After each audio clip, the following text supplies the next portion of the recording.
Now, I'd like to turn to vaccines and autism again. The CDC have changed their guidance in America, have changed their guidance on vaccines and autism. The guidelines now read, and I'm going to quote, "There are still no studies that support the claim that any of the 20 doses of the 7 infant vaccines recommended for the first year of life do not cause autism," end of quote.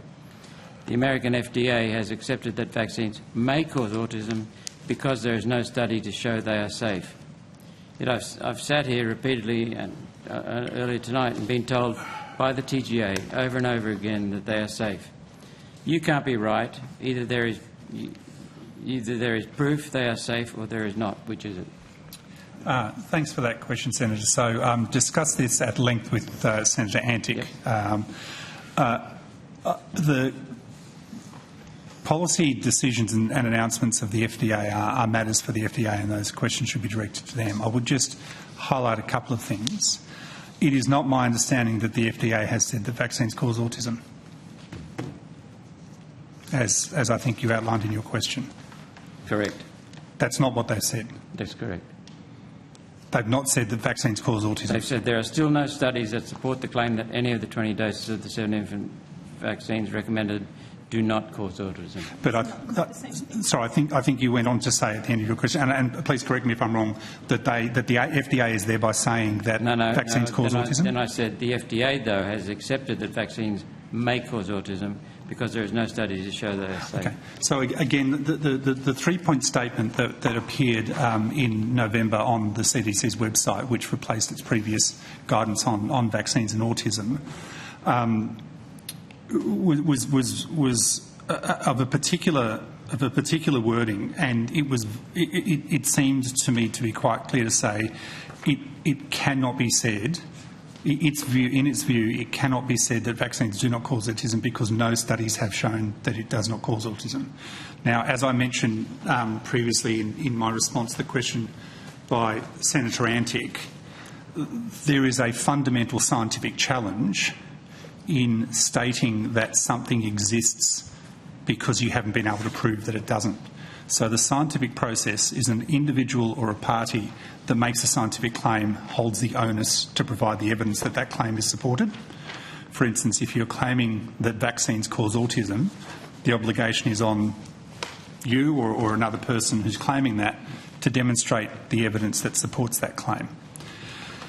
The challenge that we have in that space is that a significant amount of the initial conversation around vaccines causing autism arose from a 1997 article by a then Dr. Andrew Wakefield that was published in The Lancet and subsequently retracted and thoroughly debunked because there was personal, professional, ethical and methodological conflicts and flaws.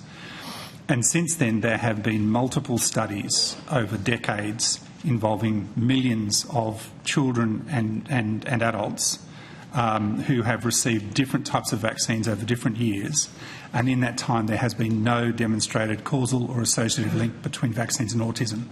So as I say, if there is a claim there, it has never been substantiated by rigorous and dependable evidence, and all of the evidence that we have is supportive of the view that there is no link between vaccines and autism. In my view, and I think this is probably correct, the approver has the onus to say something's safe. The approver, that's you, the TGA.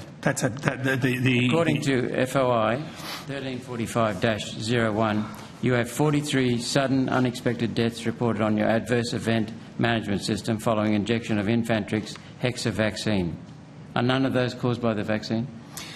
So I don't know whether Tali Fenner is here. Is that? That's Dan. Okay. So I'll throw to Dr. Dascombe, who's online, to respond to that. I will just say initially, as I have said in response to your questions and the questions of others, and indeed in the conversation that we had previously this evening around MESH, the role of the regulator is to ensure that the risks are managed appropriately such that there is an effective balance for the community between access to a therapeutic product and the benefit that derives from that product and the risk that's presented. And as we've discussed on a number of occasions, overwhelmingly for the COVID vaccine and for other vaccines, the risk-benefit profile is overwhelmingly positive. But Dr. Dascombe, I'll ask you to respond as well. Thank you, Professor Lawler, and thank you, Senator, for your question. Dr. Daniel Dascombe, Acting Principal Medical Advisor in the Pharmacovigilance Branch at the TGA. To go to sort of both of your questions there, Senator, Professor Lawler has comprehensively answered on 2 occasions now tonight questions around the updated guidance from the US CDC. But I think a couple of things that I'd just reaffirm there, particularly from a post-market regulation of vaccines perspective. The TGA, like our international counterparts, takes an evidence-based approach to the regulation of vaccines registered in Australia. This means that our regulatory decisions are based on the weight of available scientific evidence. And a couple of, I think, key points worth confirming. There is no scientific evidence of a causal link between autism and any vaccine or vaccine ingredient. There is a substantial body of scientific evidence to refute the claim that vaccines are linked to autism. Neither the TGA nor any international regulator has detected nor confirmed a safety signal for autism in any vaccine. Those are, I think, key points to reiterate to your first question. To your second question, I think around reported adverse events with the Influenza Hexa vaccine on our adverse event management system. As you know, Senator, this is a system that relies on spontaneous reports from healthcare professionals, consumers, healthcare, state public health units and medicine sponsors. Reports on there don't necessarily sort of the existence of a report in that system and a report made to us doesn't confirm that the vaccine has caused that death. We encourage reporting of all adverse events, even if there's only a small chance that that vaccine has been related to that death. Thank you. Sorry, and thank you for that, Dr. Dascombe. I just would also just reflect on your comment earlier around the onus on the approver to ensure that something is safe. That is correct. The challenge that every regulator faces in the world is that the only way to ensure that there is no risk in a product is to not approve any product for supply in the country. So that's the only way, and then public would be quite rightly clamouring for access to goods that are enjoyed by populations around the world. So the role of the regulator here in Australia, as in other countries, is to appropriately assure itself that the evidence indicates that the risk-benefit profile is positive, and as Dr. Dascombe's indicated, there's no identified causal link between vaccines and autism.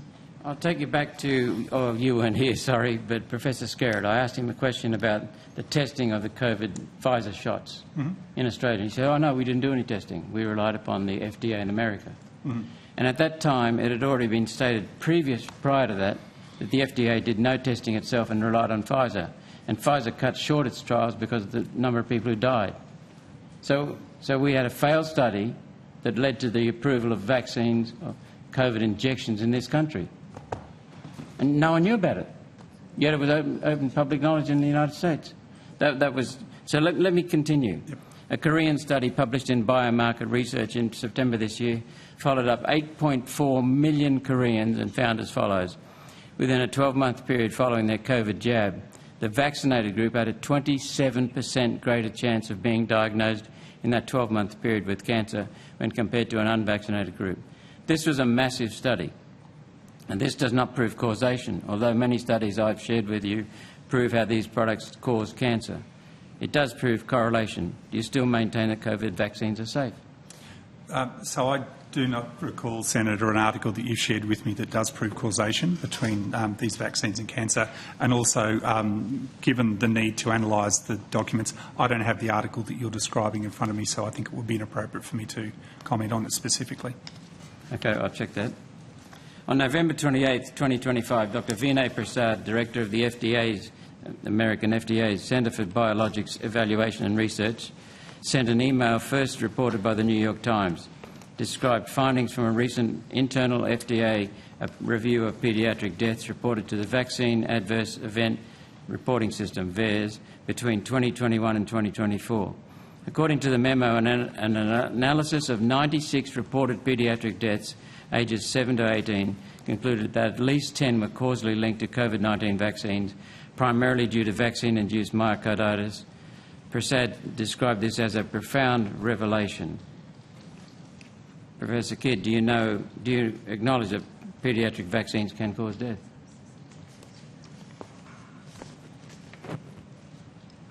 going to have to take that on notice. You can't acknowledge it, or you can. I'm going to take it on notice. The FDA announced. I'm happy to provide some comment on that if you Sure. like, Senator. We did respond to questions around Dr. Prasad's announcement earlier this evening when questioned by Senator Antic. We have not, as far as I'm aware, and Dr. Dascombe, please feel free to correct me, we've not at this stage been provided with information regarding that. As we have indicated previously, we rely not only on our own information that comes through our own adverse event monitoring system, but also on signals that come from other regulators. This is not a signal that's been replicated, to my knowledge, in other regulators. And as I say, we have not had detailed information regarding Dr. Prasad's claim shared with us.